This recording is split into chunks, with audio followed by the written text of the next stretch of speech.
Now, we're going to get really specific about what this mystery is when we get to chapter 3 of Ephesians, because Paul is going to write very clearly that the mystery revealed to us through the apostles and prophets is that the Gentiles, that's us, are united with Jews as members of the same body, as partners in the gospel and partakers of all the promises fulfilled in Jesus Christ.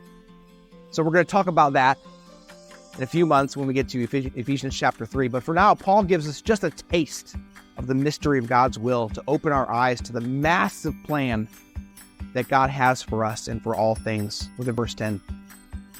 As a plan for the right time to bring everything together in Christ, both things in heaven and things on earth in Him. See, Paul writes that God's plan is a plan for the right time. You know, we often want God to operate according to our timetables. I don't know about you, but that's how I usually think. God, I want peace and I want it now, right? I want patience and I want it now. And when God doesn't operate according to our timetable so that we don't get what we want when we want it, we think that it's because God doesn't care or because God isn't even there.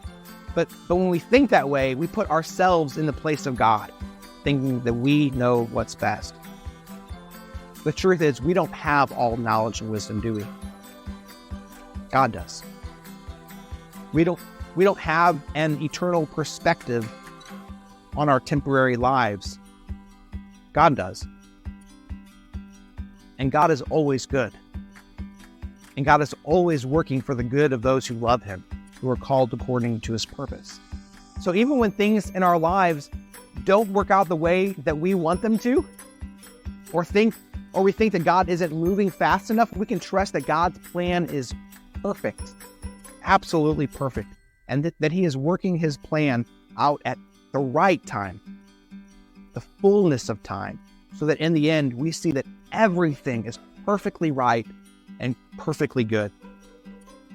Because Paul writes at the end of verse 10 that God's plan is to bring everything together in Christ, both things in heaven and things on earth in Him.